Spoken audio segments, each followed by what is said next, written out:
Selamat siang, Procis Lover, sahabat Bareka. Apa kabar semuanya? Saya doakan Anda semua dalam keadaan baik-baik saja, sehat dan penuh semangat.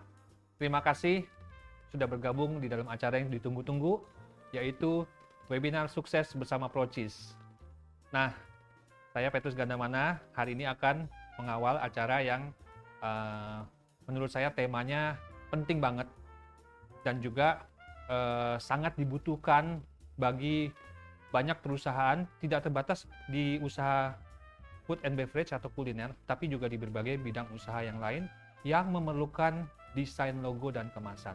Nah, menurut saya yang terkait dengan desain logo dan kemasan ini terkait dengan dua hal. Satu, aspek mengenai pemasaran atau marketing, ya, karena di sana akan terbentuk suatu citra dari pelayanan, produk maupun perusahaan yang terkait dengan desain logo dan juga mungkin merek, ya. Kemudian yang kedua terkait dengan aspek ekonomis, karena nanti ada kebutuhan mencetak, memproduksi kemasan. Pasti di sana di zaman sekarang ini yang serba perlu efisiensi, kita memerlukan bagaimana mencari cara bisa mendapatkan produk yang kualitasnya bagus, desainnya keren, tapi biayanya tetap terjangkau, kalau perlu ekonomis, sehingga usaha kita lebih kompetitif. Nah, saya dan Procis sudah mendapatkan narasumber yang bagus sekali dan juga sudah sempat ya berbincang-bincang dengan beliau mengenai apa itu desain logo, kemasan, dan lain-lain ya. Ada yang lucu juga dan menarik ya, ada hal-hal yang selama ini mungkin jarang kita ketahui, ada warna-warna tertentu yang mungkin dihindari oleh banyak pelaku usaha makanan karena berkaitan dengan produk lain, ya. Kemudian mungkin juga ada unsur, mungkin selama ini kalau di dunia timur ada unsur klinik juga. Apakah benar perlu konsultasi sama orang pinter mengenai suatu desain logo atau kemasan? Tapi orang pinter yang akan dihadirkan kali ini memang benar-benar pinter asli ya, karena gelarnya saja berderet ya. Sebelum saya bacakan gelarnya, saya bacakan dulu kegiatan yang sehari-hari dilakukan. Beliau adalah seorang yang aktif di bidang event organizer di mall elit yang ada di Jakarta Barat dan Jakarta Selatan. Kemudian juga terlibat dalam desain produk, dari produk makanan berupa wafer, bakery, kemudian minuman kopi, tisu dari merek terkenal di Indonesia, ya. Kemudian juga terlibat dalam advertisement atau periklanan pada mall-mall, kemudian berbagai bank, beberapa universitas, dan juga usaha properti, ya. Nah, kemudian saya juga melihat bahwa beliau sangat sekali aktif di dalam pendesainan, ya. Kemudian juga dalam sisi interior design juga beliau aktif ya. Jadi dia tidak hanya sekedar jago mengenai desain kemasan dan logo, tapi juga jago dalam desain interior ya. Terus kemudian juga aktif dalam konseling mengenai mental health ya, kesehatan mental. Nah, ini juga kayaknya mungkin di zaman yang sudah 2 tahun ini masa pandemi, banyak juga orang yang mentalnya perlu diberikan lagi penguatan supaya lebih maksimal menghadapi berbagai tantangan yang berat. Nah, mungkin narasumber kita cocok untuk bisa dijadikan teman konseling. Untuk itu saya perkenalkan, gelarnya dulu saya bacakan ya. SSN, MM atau Magister Manajemen, MA, MPD, MTH, CFC, CH, CHT, CBC. Namanya adalah Bapak Jurisa Cahyadi. Selamat siang Pak Jurisa, Pak Juri. Oh iya. Pak, terima kasih Pak sudah berkenan hadir Pak. Ya, siap. Dengan senang hati. Mau tanya Pak, satu hal dulu Pak sebelum kita masuk ke topik pembicaraan. Bapak sudah punya gelar segitu banyak, masih kuliah nggak sekarang ini Pak? Jadi memang saat ini masih menyelesaikan program S3 saya di bidang konseling. Merasa kayaknya semakin saya ada baca buku, ada informasi baru, kok selama ini saya nggak tahu apa-apa ya gitu loh Pak. Jadi ya udahlah, daripada ngapa-ngapain belajar aja deh. Jadi kalau daripada nggak ngapa-ngapain, kali ini kita minta waktunya untuk mengisi dan juga sharing ya Pak ya, Pak Juri ya. Baik. Oke, Pak, ini materi yang sebenarnya banyak sekali yang ditunggu-tunggu oleh para pelaku usaha maupun juga profesional Pak di bidang F&B, yaitu terkait dengan desain logo dan kemasan. Nah, Iya, iya. hari ini Pak, bahkan sudah hadir ya para peserta dari Surabaya, Sidoarjo, Tangerang, Jakarta, Semarang, Balikpapan, Riau, Surakarta, Medan. Wow. Halo semuanya, terima kasih sudah bergabung. Kalau yang daftar tuh di atas 500 Pak, 800-an sekian yang saya dengar kemarin ya Pak. Tapi nanti yang hadir Wow. berapa, nanti kita lihat saja sampai akhir acara. Cuman saya yakin terlepas daripada berapa ratus yang hadir, saya yakin yang hadir tidak akan sia-sia waktunya dipakai siang ini untuk mendengarkan apa sharingan dari Pak Juri. Nah, Pak Juri, saya dengar Bapak sudah menyiapkan materi yang bisa jadi panduan dulu untuk nanti kita berdiskusi dengan Pak Juri. Untuk itu, Baik. kita lihat materi presentasinya dan silakan Bapak berikan penjelasan untuk materi presentasi Bapak. Oke, Pak Juri silakan Pak. Oke. Ya, terima kasih. Salam kenal buat teman-teman semua. Jadi tadi sudah ada warm welcome dari Pak Petrus. Terima kasih. Pepatah bilang kalau nggak kenal itu nggak sayang. Saya rugi kalau nggak sayang sama teman-teman Bapak Ibu semua. Maka izinkan saya memperkenalkan diri. Memang background saya terkait dengan tema kita pada siang hari ini, pengaruh desain logo dan kemasan gitu ya pada usaha kuliner. Saya berkesempatan menyelesaikan sarjana saya di bidang komunikasi visual. Jadi memang dalam kehidupan saya sampai dengan saat ini masih berkutat dengan advertising, masih berkutat dengan bagaimana menyampaikan komunikasi melalui media visual gitu ya. Oke, dan pengalaman saya tadi juga sudah cukup dijabarkan sebelumnya, dan saya memang juga berkesempatan untuk bekerja sama mendevelop packaging dari berbagai produk yang mungkin Bapak Ibu sering ketemu di pasar swalayan atau di supermarket gitu ya. Oke, baik, kita akan memulai sesi dari siang hari ini dengan judul pengaruh desain logo dan kemasan pada usaha kuliner. Nah, sebelum kita berbicara jauh mengenai logo, apa itu konsepnya, bagaimana penerapannya, kita akan update dulu. Gimana sih usaha kuliner pada kuartal pertama di tahun 2022 ini? Oke, kita akan coba lihat pada slide. Jadi, dari data yang saya miliki, Indonesia itu memiliki ekonomi yang berkembang pesat, Bapak Ibu Saudara, dan tingkat pendapatan yang tinggi. Jadi pada tahun 2016 PDB-nya itu US dollar 932 miliar gitu, dan terus bertumbuh karena memang kita punya kompleksitas jumlah penduduk sampai dengan 291 juta jiwa. Kita saat ini negara terbesar keempat di dunia. Oleh karena itu kalau kita bicara makanan, kesempatannya pasti sangat besar, sangat bisa di-develop dan juga bisa dikembangkan. Oke, baik, next. Kita lihat data dari ini DBS yang bikin data, gitu ya. Nah, jadi kata analisis dari Bank DBS, menariknya makanan dan minuman itu mencatat peringkat tertinggi dalam hal proporsi pengeluaran, gitu ya, dan terus bertumbuh. Dibandingkan tahun lalu, kita sudah naik 4% potensi pengembangan di bidang food and beverage seperti itu. Nah, ini memang terfokus kepada makanan dan minuman kemasan. Oke, baik. Jadi dari kesempatan, dari peluang yang besar itu, kita semestinya bisa meng-capture dengan output sesuatu yang unik, yang punya unique selling point, sehingga kesempatan itu kita bisa raih. Nah, kalau soal produk, mungkin dalam kesempatan yang lain kita akan bicara. Pak Petrus juga mungkin banyak tips dan hal-hal yang bisa di-sharingkan. Nah, tapi kalau mengenai logo dan juga packaging, bagaimana pengaruhnya terhadap penjualan? Dengan branding, bagaimana pengaruhnya dengan market yang Bapak Ibu Saudara sedang geluti? Baik, kita akan lihat di next slide mungkin.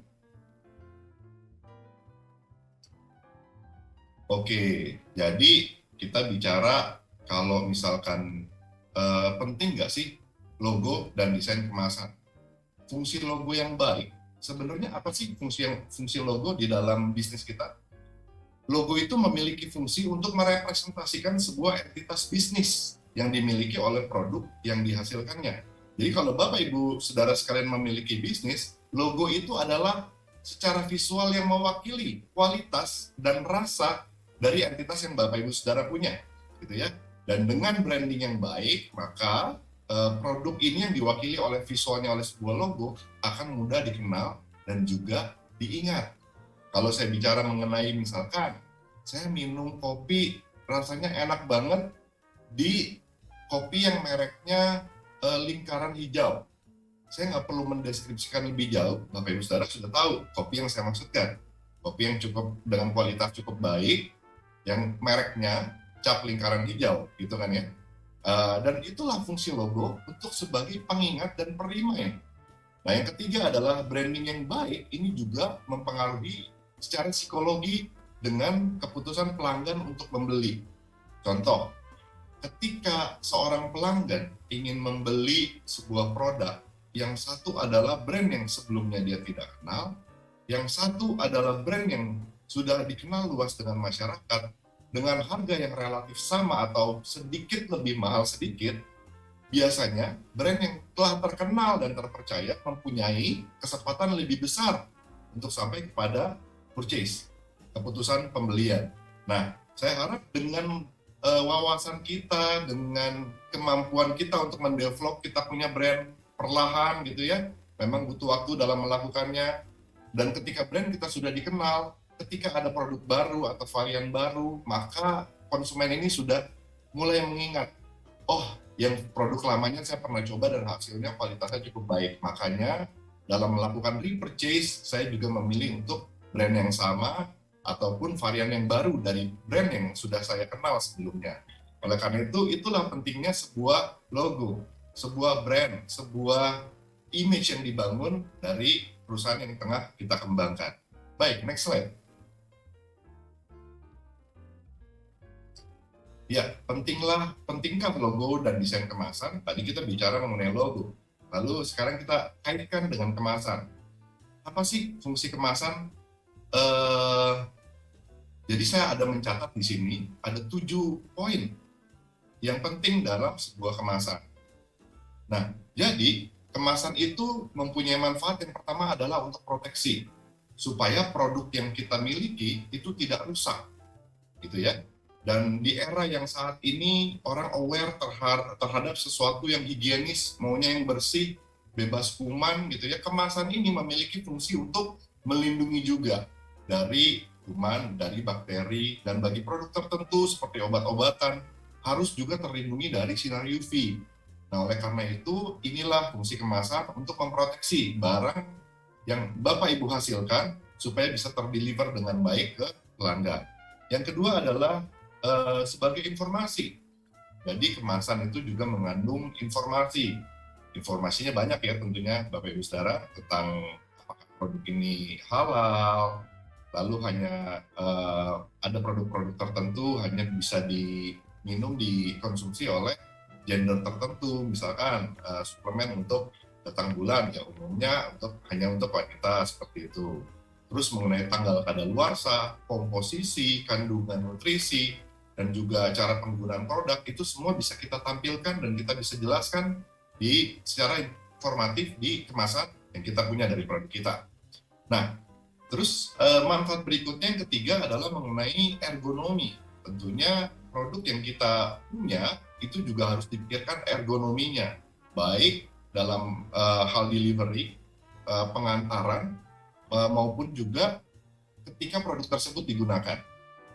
Contoh, saya kemarin lagi hari raya membeli cookies yang kalau dulu cookies hanya ditumpuk satu persatu, sekarang masing-masing itu diberikan paper cup gitu ya. Jadi saya tahu secara ergonomis paper cup ini berfungsi supaya ketika saya makan cookies ya remah-remahan itu nggak jatuh kemana-mana gitu ya. Hal ini bisa kita pikirkan kemasan seperti apa untuk yang cocok dengan produk saya. Jadi ergonomi itu adalah kemasan yang kita rancang untuk memudahkan pengguna atau pelanggan kita pada saat menggunakan produk atau pada saat mengkonsumsi produk itu. Jadi itulah pentingnya kemasan juga dipertimbangkan dari segi ergonominya, punya fungsi ergonomi. Nah, yang berikutnya adalah, yang keempat adalah identitas merek. Jadi pemasar itu merancang desain kemasan nggak hanya bagus secara estetika, juga unik. Nah, keunikan yang Bapak Ibu Saudara rancang dalam kemasan tentunya akan menjadi produk yang mudah diingat bagi konsumen gitu ya. Contoh misalkan, saya pernah beli kopi instan di sebuah minimarket gitu kan, dan karena saya membeli kopi instan, saya ambil paper cup. Paper cup-nya ternyata ada lipetannya, dan lipetannya itu ketika dikeluarin itu bisa buat jadi gagang dari cangkir tersebut. Saya berpikir bahwa wah ini unik banget ya. Nah, seketika itu juga saya memiliki dua impresi, yaitu pertama, paper cup ini dirancang secara ergonomi yang baik dan juga mempunyai uniqueness, bahwa unik juga ya, dari bahan kertas dia bisa memikirkan sampai ada pegangannya, karena kopinya sendiri juga biasanya kan panas seperti itu. Nah, jadi dengan adanya identitas yang unik, jadi produk yang dihasilkan dari Bapak dan Ibu Saudara sekalian bisa lebih mudah diingat seperti itu. Dan juga yang selanjutnya adalah pendistribusian. Nah, ini menarik, kemarin saya berbicara banyak sama Pak Petrus mengenai pendistribusian, bahwa ketika kita merancangkan kemasan untuk produk kita juga harus memikirkan bagaimana produk kita ini akan didelivery, gitu ya. Bagi pengusaha UMKM, kebanyakan memang barangnya dipesan online, lalu dideliver oleh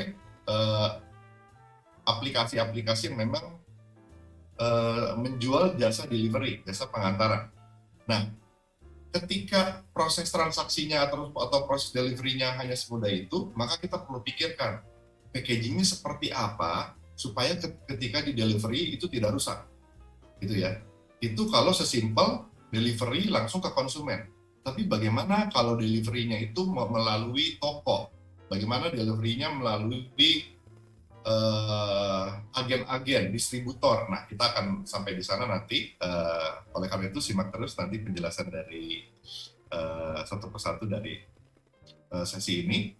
Nah, yang berikutnya adalah selain distribusi, pentingnya kemasan adalah untuk estetika, ya. Jadi estetika ini menjadi senjata terakhir nih ketika berperang dalam shelving bersandingan dengan produk kompetitor di sebelah kiri, kanan, atas, dan bawah di etalase toko. Nah, estetika ini kemudian pada akhirnya menjadi senjata terakhir bagaimana orang meliriknya ke produk kita, bukan produk kompetitor. Nah, yang berikutnya adalah komunikasi sebagai poin terakhir. Kemasan yang bagus menimbulkan kesan tertentu seperti produk yang berkualitas, yang elegan, atau eksklusif. Nah, ini juga menarik dalam saya mendesain produk. Karakter orang Indonesia dalam menentukan pembelian terhadap sebuah produk, dia pengennya levelnya yang di atas dari produk yang biasa dia konsumsi. Let's say, kita akan sampai di studi kasus ya ini, jadi lebih baik saya jangan cerita sekarang, kita ke next slide dulu ya. Baik, kita ke next slide dulu. Nah, ini ada kasus yang menarik nih, tentunya beberapa tahun lalu kita sama-sama dikejutkan ya, sama ada produk yang menarik dari Oreo. Jadi Oreo yang Bapak Ibu Saudara kenal, itu satu sachet isi 3 Oreo, itu bisa diperoleh di minimarket gitu ya, harganya 2.000 perak. Lalu muncul Oreo yang kurang lebih sama dengan rasa katanya red velvet kalau nggak salah, itu satu sachet berbanding dan kolaborasi dengan brand Supreme, isi 3, sachetnya sama, isinya juga sama, isi 3, tapi harganya 500.000. Nah, apa yang dijual dari kasus ini? Yang dijual adalah branding. Bagaimana sebuah brand itu bisa mengangkat produk yang isinya, yang value-nya 200.000 menjadi 500.000. Begitu banyak perbedaannya dengan produk yang kurang lebih sama. Mari kita terus simak. Saksikan di next slide. Ya, ini produk yang lagi viral nih, Oreo collab dengan brand Supreme, gitu kan. Kontennya, kalau dibaca dari ingredient, sama-sama. Kontennya adalah gula, tepung, dan perasa red velvet. Jadi kontennya nggak jauh beda ingredients-nya, tapi harganya bisa begitu beda. Oke, next. Yang berbeda adalah kekuatan pada branding Supreme dengan fans fanatik yang memiliki kelekatan emosional dengan brand tersebut. Dan selebihnya juga ada orang-orang yang pengen kebawa sama hype-nya produk ini, juga sama orang yang penasaran. Apa sih rasanya makan cookies yang harganya 500.000, 3 piece gitu ya. Nah, jadi kekuatan dari brand Supreme itu sendiri, itu mampu mengelaborate dan dia mampu menjadi daya ungkit yang begitu luar biasa dari cookies hasil kerjasama dengan Oreo. Dari 2.000 perak jadi 500.000, gitu kan? Oke, kita lihat di next slide. Poin yang bisa kita ambil dari kasus ini adalah, pertama, brand itu mempunyai kekuatan untuk bisa menaikkan harga, dan karena brand itu juga terasosiasi dengan kualitas tertentu, dengan segmen tertentu, gitu ya. Dan juga hal yang berikutnya adalah unique selling point. Di bahasa marketing banyak disingkat menjadi USP. Itu adalah hal apa sih yang membedakan produk kita bisa stand out dengan produk yang lain. Jadi hal apa yang bisa dihargai lebih secara finansial. Nah, jadi kalau kita ingin membuat produk, pikirkan unique selling point-nya apa yang kira-kira tidak bisa dilakukan atau yang tidak dimiliki oleh kompetitor kita. Oke, next. Ini sebuah kasus yang seru banget. Memang sudah cukup lama gitu ya. Bagaimana es krim Walls pada waktu itu punya varian Magnum gitu ya, yang secara kasta mungkin cukup varian yang tertinggi dari Walls, tapi memang secara penjualan nggak begitu masif, jadi masih lusu-lusu aja gitu kan. Lalu Walls itu merebranding brand dari Magnum ini, sub-brand dari Walls gitu ya. Jadi dia mengkonsep ulang, dan ini jadi studi success story yang besar di mana-mana. Jadi pertama, yang Walls lakukan adalah menjawab tantangan bagaimana produk Magnum, es krim Magnum ini yang tadinya adalah impulse buying, karena jarang sekali orang yang mau ke pasar swalayan tujuannya adalah beli Magnum. Itu jarang, ya. Jadi impulse buying itu orang yang nggak sengaja, gitu ya. Misalkan lagi ke toko Maret, gitu kan ya, apa Maret, gitu, misalkan mau beli keperluan deterjen, lalu lihat ada es krim Magnum, jadi kepengen beli sekalian. Nah, itu adalah produk-produk impulse buying. Nah, Unilever ini harus menjawab tantangan bagaimana dia mengubah produk yang impulse buying menjadi repeat buying. Orang yang sudah mengkonsumsi Magnum jadi pengen, jadi punya keinginan terus. Nah, ya maka langkah yang dilakukan adalah mendesain ulang Magnum secara kreatif. Jadi yang pertama yang dilakukan oleh Walls adalah dia naikin image-nya. Seperti yang saya bilang tadi, orang Indonesia itu suka levelnya itu diangkat ke level berikutnya. Jadi misalkan, kalau saudara, Bapak Ibu Saudara, jual produk seharga 20.000, nggak salah kalau kemasannya di-treat seakan-akan produk itu harganya 40.000 gitu. Kalau misalkan produknya 50.000, bikinlah kemasan yang lebih eksklusif supaya harganya terlihat seperti worth untuk harga di atas itu. Nah, ini yang Magnum lakukan, dan juga dengan serangkaian promosi-promosi yang lain, teknik-teknik marketing yang lain, makanya brand Magnum bisa dikenal lebih luas dan eskalasi penjualannya juga meningkat tajam. Nah, ini adalah studi kasus yang kita bisa petik bagaimana sebuah brand itu bisa kemudian dikembangkan.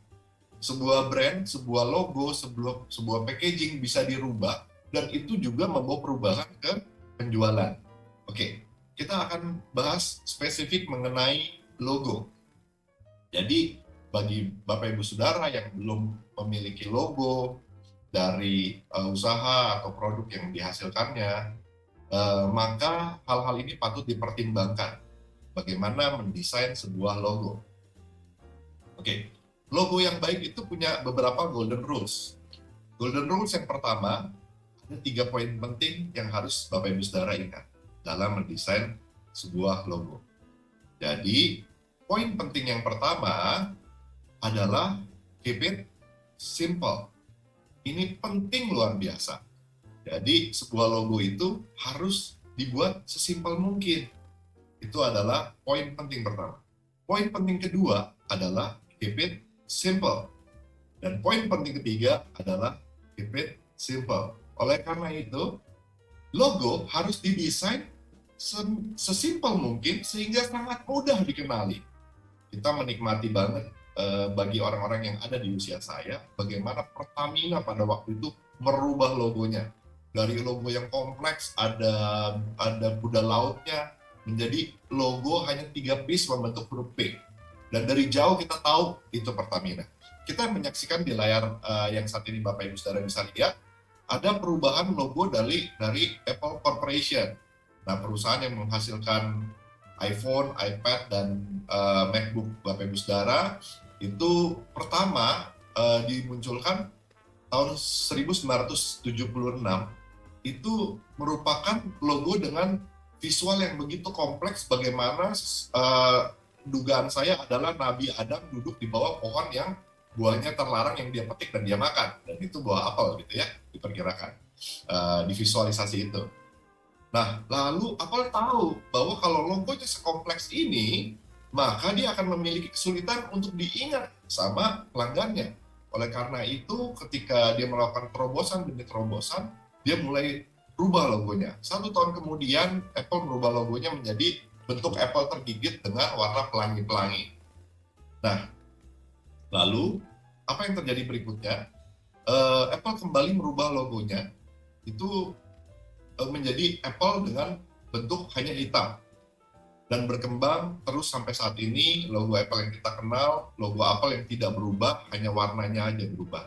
Jadi dari hitam menjadi tema chrome seperti itu, jadi akhirnya abu-abu flat. Jadi sebuah logo itu bisa saja berevolusi. Sebuah logo itu bisa saja memiliki update seiring dengan perkembangan dan image yang juga dimiliki oleh perusahaan seiring dengan perkembangan pasar. Jadi nggak ada salahnya buat Bapak Ibu Saudara yang sudah juga memiliki logo melakukan perubahan image dari logo yang Bapak Ibu Saudara punya. Oke, next. Berikutnya, ini dia. Ini juga nggak kalah penting. Logo itu harus mudah dikenali. Logo harus mudah dikenali. Dengan kata lain, kalau logo Bapak Ibu punya itu diperkecil sampai dengan beberapa poin, itu harus tetap bisa orang mengenal. Contoh yang saya berikan di sini adalah logo Google. Diperkecil lebih dari setengah yang daya baca orang pada umumnya, itu orang masih bisa terbaca dengan jelas. Nah, beda halnya dengan logo yang Bapak Ibu Saudara, kalau kompleks dikecilin sedikit aja udah bingung melihatnya bagaimana. Jadi logo yang baik itu harus ada cara bagaimana ketika ditempatkan di media yang bervariasi itu tetap bisa tampil. Oke, dengan cepat saya harus lanjutkan, next. Nah, logo itu juga harus mudah diproduksi, Bapak Ibu Saudara. Ya. Jadi misalkan ini ada logo dari sebuah penjual kopi gitu ya, penjual kopi, cap lingkaran hijau.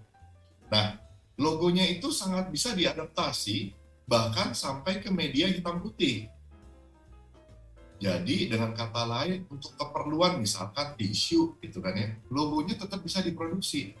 Nggak usah pakai warna, pakai hitam putih pun jadi tetap bisa diproduksi. Oleh karena itu logo harus fleksibel, mampu diproduksi dengan teknik cetak paling sederhana, bahkan mampu tampil hitam putih atau mampu tampil dengan gaya monokrom. Oke, next. slide saya masih cukup banyak, Saudara. Oke, logo itu juga harus memiliki standar. Nah, kalau tadi kita sudah lihat bagaimana logo si penjual kopi cap lingkaran hijau ini bisa tampil hitam putih, tapi dia juga memiliki standar. Kalau hijaunya itu hijau dengan kode warna tertentu. Jadi kalau misalkan saya katakan Bapak Ibu Saudara beli di Jakarta kopi dengan lingkaran hijau itu, dan Bapak Ibu Saudara juga beli kemudian produk yang sama, misalkan di Surabaya atau bahkan di luar negeri, itu bisa dipastikan bahwa warna hijaunya selalu sama. Nah, hal ini juga bisa membuat sebuah awareness supaya konsumen itu aware sama produk Bapak Ibu sekalian. Jadi kalau misalkan saya ini warna merah, misalkan warna merahnya McDonald di belahan dunia manapun akan selalu sama, dan warna kuningnya juga demikian. Dengan kata lain, McDonald bisa dengan mudah bilang kalau warna merahnya agak jadi pink, maka jangan-jangan itulah palsu. Nah, Bapak Ibu Saudara juga bisa, misalkan produknya warna biru. Biru saya adalah biru sains. Kalau birunya bukan biru sains, maka kemungkinan produk itu adalah produk biruan. Oleh karena itu, selalu konstan dalam standar logo yang Bapak Ibu Saudara punya. Next. Nah, ini elemen dari logo. Logo yang umum itu terdiri dari dua elemen, yaitu logotype dan logogram. Apa itu logotype? Logotype adalah tulisan dengan ciri khusus atau font tertentu yang mencerminkan entitas yang dia miliki, yaitu perusahaan yang Bapak Ibu Saudara ciptakan. Dan logogram itu adalah visual biasanya, berbentuk gambar atau berbentuk sosok, figur, apapun itu. Jadi dalam hal ini contoh logonya Twitter. Tulisan Twitternya itu adalah logotype, dan gambar burungnya itu adalah logogram atau logo mark. Ya, bisa nggak misalkan ada hanya logo mark aja? Tadi kita lihat produk Apple itu hanya logo mark aja. Atau bisa nggak hanya logotype aja? Coca-Cola misalkan, Coca-Cola Company itu hanya logotype aja, nggak ada logogramnya. Jadi bisa dikombinasikan logotype-nya, logogramnya, atau hanya salah satu, tapi itu adalah elemen dari logo. Oke, next. Nah, ini yang tidak kalah penting dalam tips untuk membuat logo. Pertama, logo yang dibikin atau yang Bapak Ibu Saudara buat itu harus seimbang. Dengan kata lain, memiliki kekokohan ketika dia tampil sendirian, nggak berat sebelah gitu ya. Dan yang kedua, logo itu sebaiknya mudah diingat. Dan karena dia mudah diingat, dia bisa melekat di dalam benak konsumen. Nah, yang ketiga, gunakan warna yang cocok dengan industri yang Bapak Ibu Saudara geluti. Nanti kita akan bahas mengenai poin yang ketiga ini. Dan yang keempat, logo ini biasanya akan lebih baik kalau memiliki makna sesuai dengan value yang Bapak Ibu Saudara juga miliki ketika membuat atau mendesain produk itu. Oke, next. Kita akan membahas mengenai psikologi warna. Nah, sayang sekali kalau mungkin ini terlalu kecil, tapi di sini ada lingkaran warna, ya, ada lingkaran warna, di mana kalau misalkan di zoom in itu ada produk-produknya, gitu ya. Kalau kita lihat warna biru, saya ingin melihat lebih dalam, kira-kira produknya apa sih? Oh, warna biru itu ada FTC, ada Sega, ada Intel, ada Facebook, ada Volkswagen, ada Mobile 8, ada awareness. Jadi dengan kata lain, oh warna biru ini kebanyakan memang logo-logo yang di industri IT atau di industri yang memang produknya adalah otomotif seperti itu ya, produk-produk yang memang high involvement, butuh informasi yang cukup panjang untuk mengenai produknya. Nah lalu saya bergeser, misalkan saya pengen lihat warna merah ada Ray-Ban, ada Marlboro, ada Pfizer, ada Mitsubishi, gitu kan ya. Ada Chicago Bulls di situ, ada Kentucky Fried Chicken, ada S Hardware. Oh, jadi warna merah ini mengesankan kuat, dan juga produk-produk yang biasanya warna merah itu kebanyakan produk untuk lifestyle misalkan, ya kita bisa menarik kesimpulan dari logo-logo yang sudah ada di dunia ini mengenai kesan dan image apa yang akan timbul. Nah, selain itu juga ada color emotion guide. Nah, kita bisa lihat gitu ya. Kita bisa lihat kalau misalkan logo yang balance itu warna hitam sampai dengan abu-abu, yang mungkin Bapak Ibu kenal adalah Honda, Nike, Puma, Apple gitu ya. Logo dengan warna hijau itu mengedepankan konsep image-nya adalah peaceful, ada kedamaian gitu ya, ada ketenangan di situ. Nah, logo-logonya yang ada di hijau ini kan ya kopi cap lingkaran hijau tadi gitu kan ya, dimana impuls yang ditimbulkan adalah di sini tuh tenang, mengandung ketenangan gitu. Kalau biru itu trust, warna biru mengedepankan trust atau kuat, produknya bisa diandalkan seperti itu. Nah, warna ungu ada kreatif atau wise ya. Jadi produk-produk yang kesannya bijaksana gitu ya, itu banyak menggunakan warna ungu. Dan warna merah itu bold, kokoh, excited gitu ya, bersemangat. Nah, oleh karena itu ada Coca-Cola di sini gitu kan, ada CNN, ada Netflix gitu ya, yang tegas, oh kami identitasnya jelas gitu. Nah, warna orange itu didominasi dengan kesan-kesan friendly atau kesan-kesan cheerful, ceria. Ada Nickelodeon di situ, ada Fanta, ada Crush ya, minuman soda ya, itu kesannya semua gembira gitu ya dengan warna orange. Warna kuning ini menjelaskan clear, hangat gitu ya. Di situ ada Subway, ada Shell gitu ya, yang mengedepankan konsep optimis, konsep hangat gitu. Jadi pilihlah warna yang memang sesuai dengan produk yang Bapak Saudara miliki. Oke, next. Wah, saya harus sedikit cepat karena materinya masih cukup 5 menit banyak. lagi, Pak. Kalau boleh dipilih yang sangat inti kemasan makanan, Pak, dan minuman. Thank you, Pak. Jadi kita langsung ke desain pengertian desain kemasan. Kemasan itu dibagi menjadi 3 jenis, Bapak Saudara. Pertama, kemasan primer, kemasan sekunder, dan kemasan tersier. Nah, kemasan primer adalah kemasan yang berhubungan langsung sama si penggunanya biasanya. Kemasan sekunder adalah keperluan untuk shelving, untuk di-display.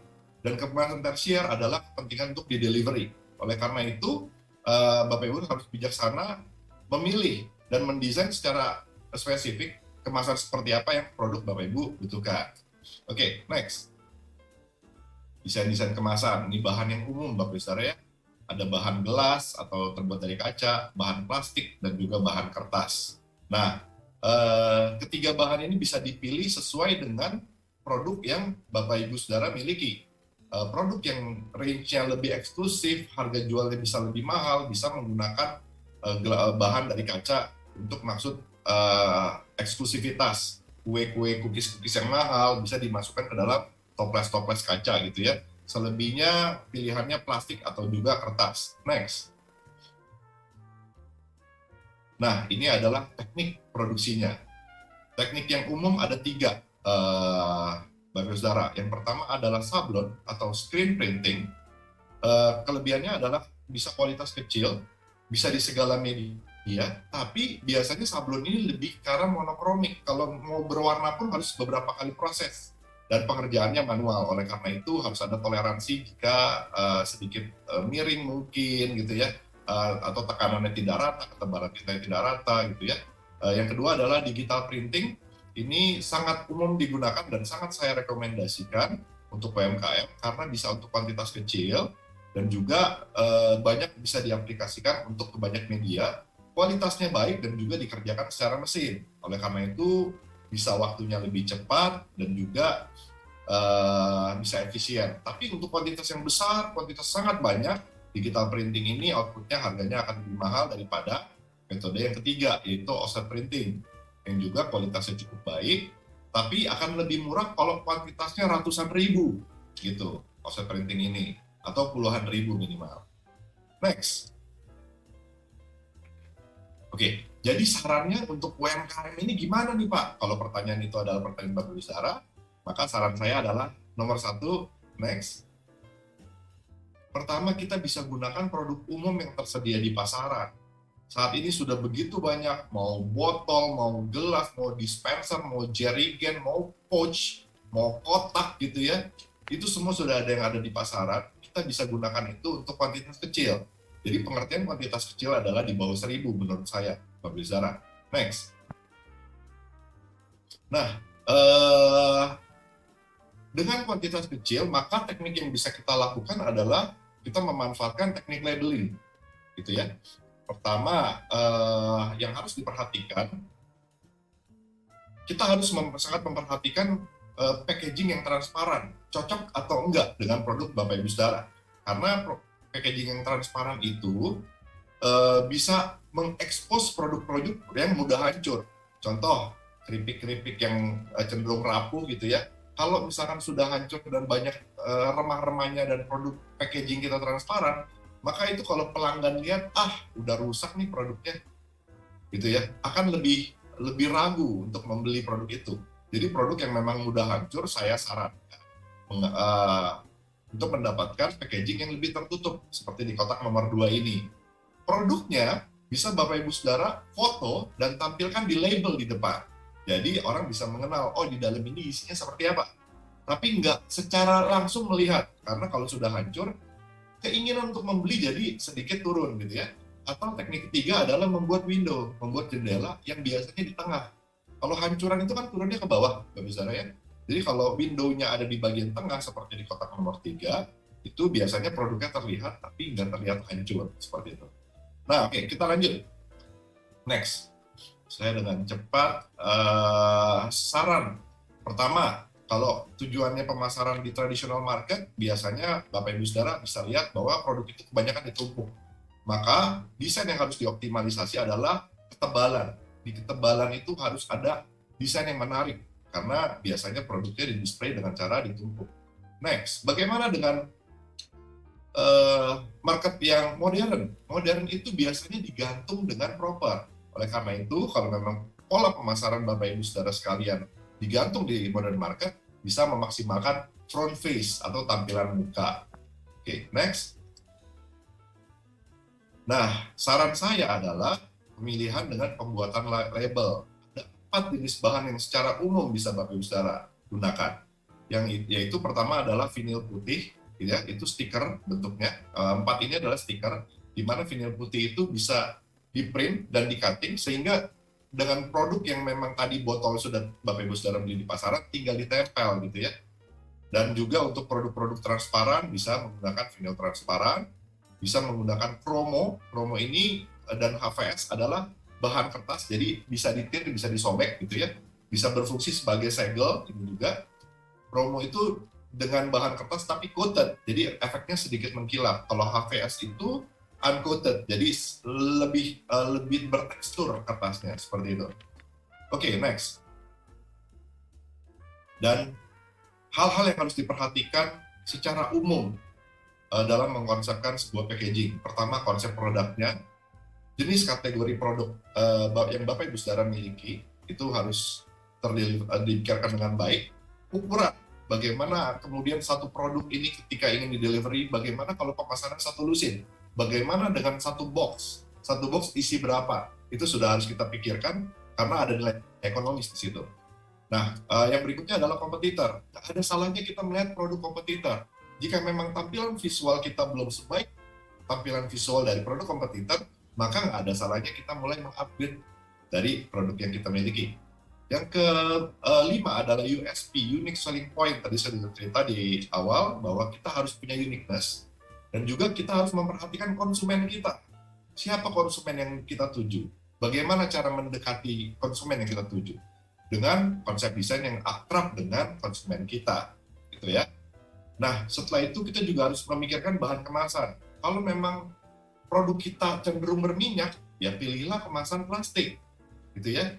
Kalau misalkan produk kita cenderung kering, oke, kertas masih nggak apa-apa. Jadi setiap bahan punya karakternya masing-masing. Berikutnya adalah harga produksi kemasan.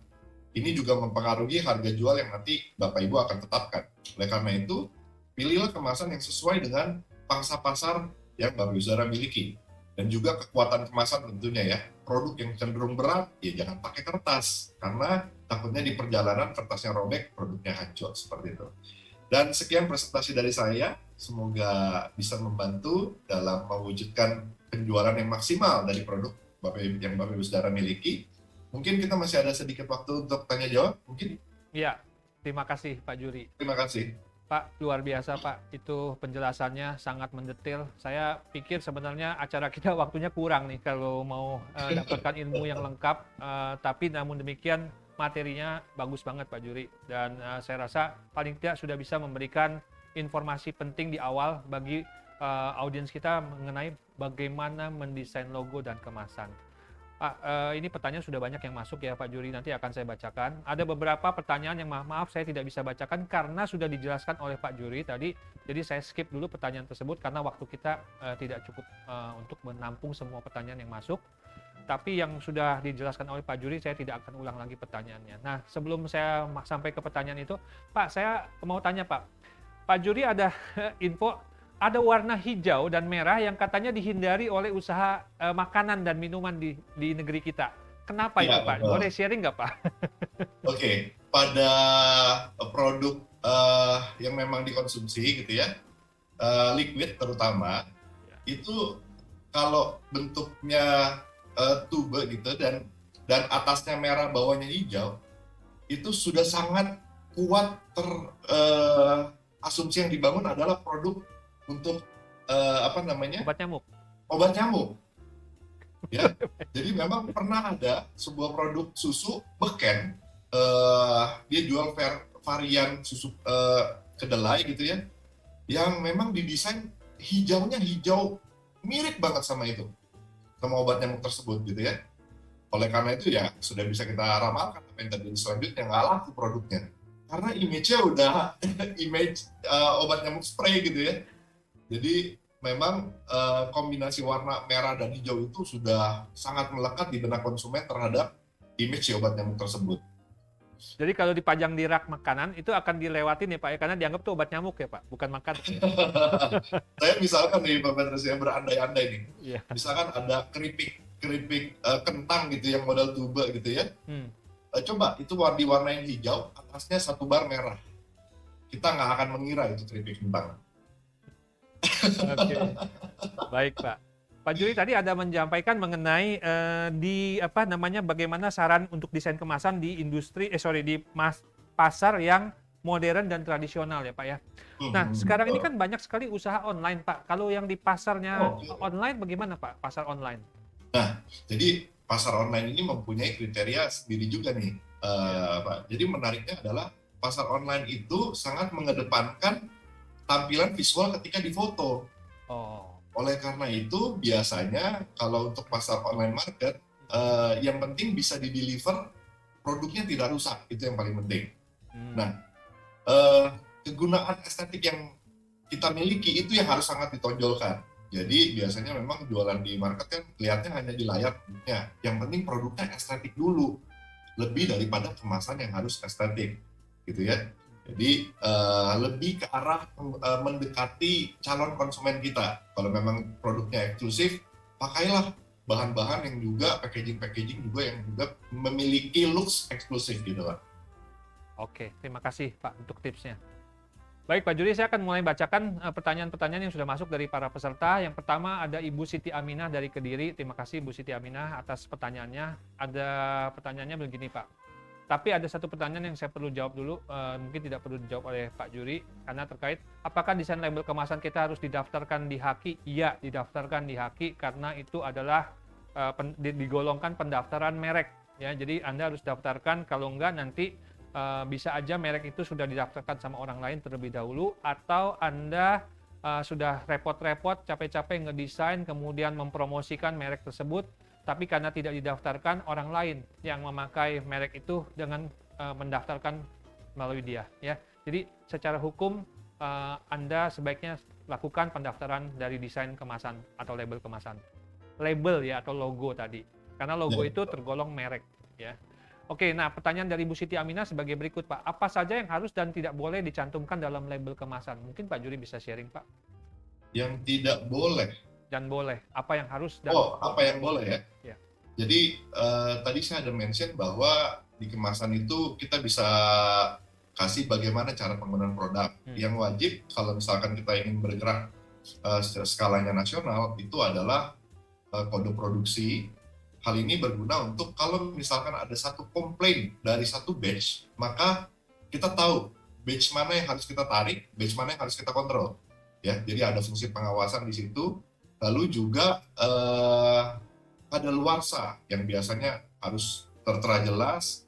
Nah, terus udah gitu keterangan produk, apakah produk ini halal atau non halal itu juga harus diinformasikan dengan baik. Juga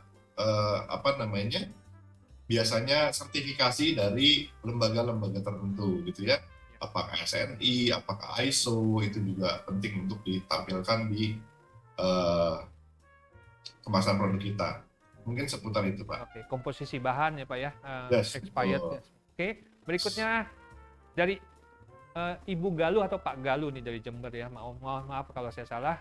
Pertanyaannya sebagai berikut. Kalau kita menjual beberapa macam jenis kue, apakah kita harus mendesain masing-masing kemasan secara berbeda sesuai dengan jenis kue tersebut, Pak Juri? Oke, jadi ada yang namanya logo, ada yang namanya, misalkan kalau saya boleh sebut merek ya Pak, Ya. Procis itu punya beberapa varian, gitu ya. Ada yang peruntukannya spesifik gitu ya.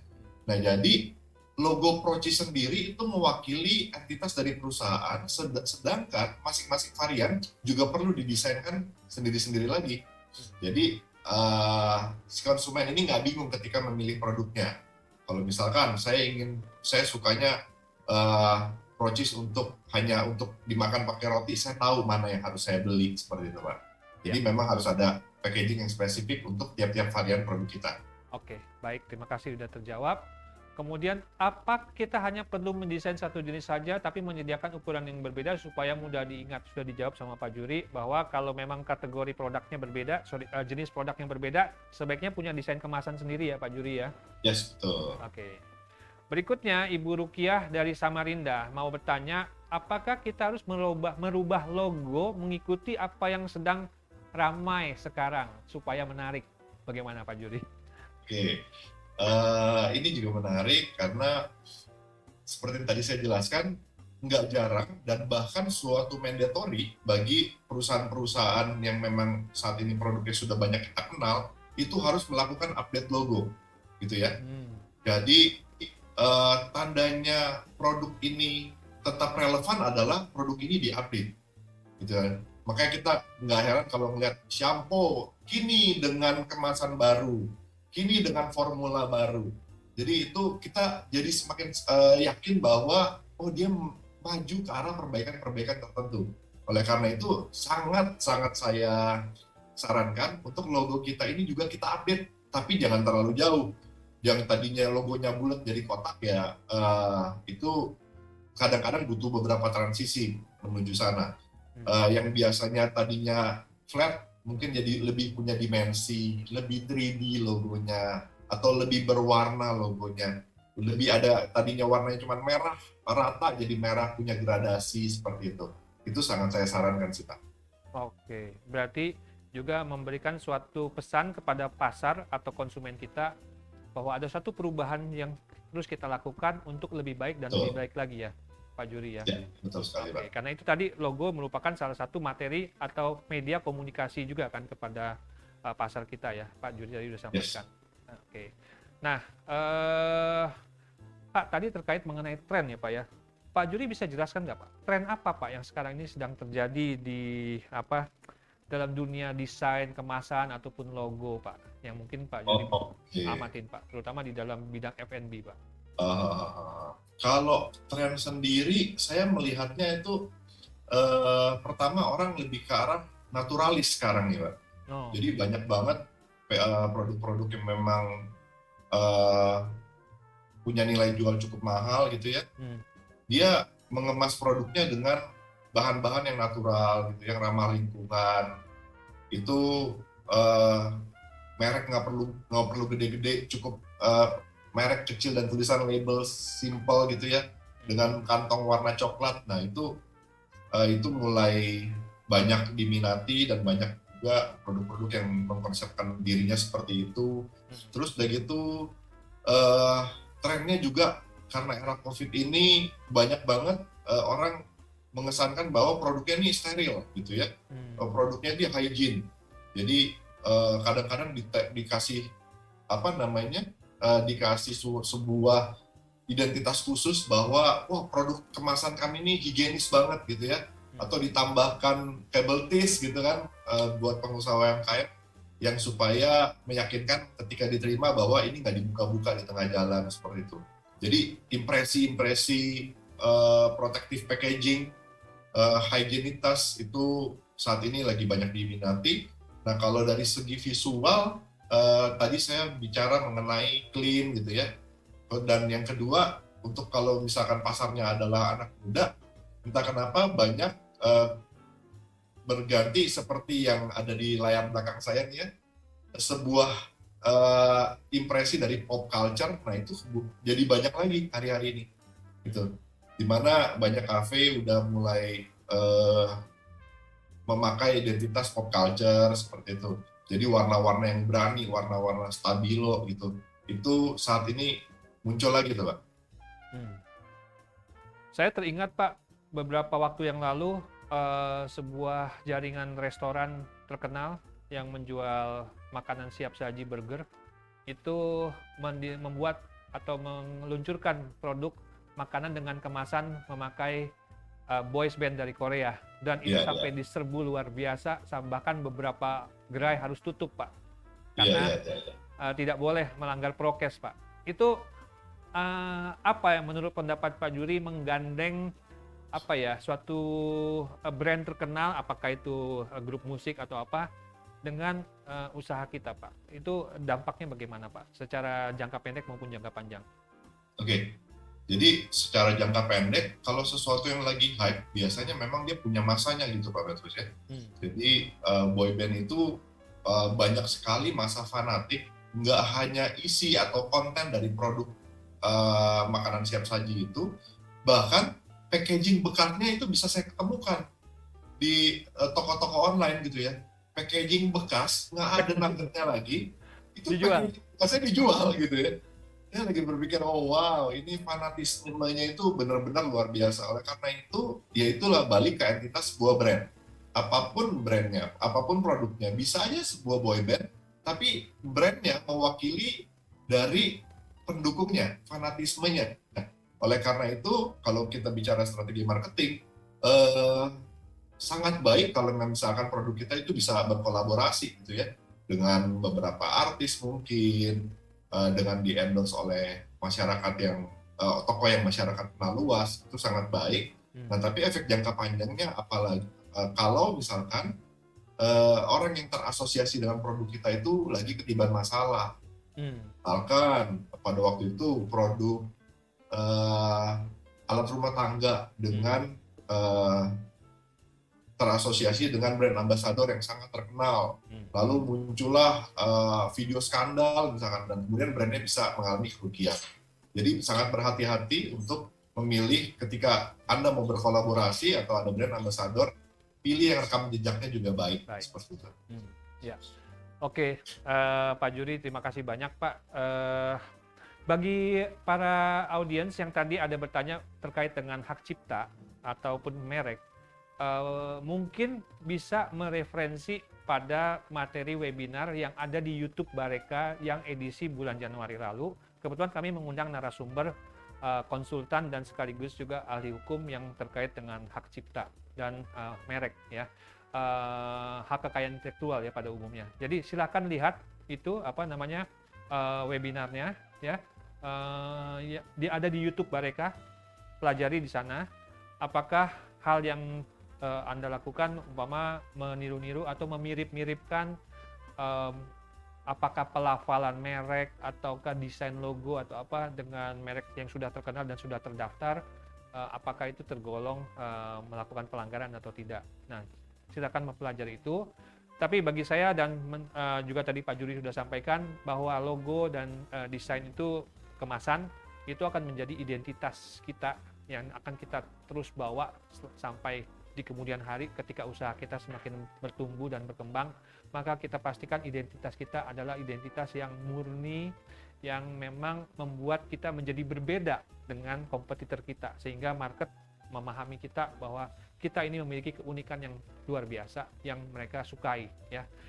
Pak Jurisa, sekali lagi terima kasih dan sukses selalu serta sehat selalu untuk Pak Jurisa.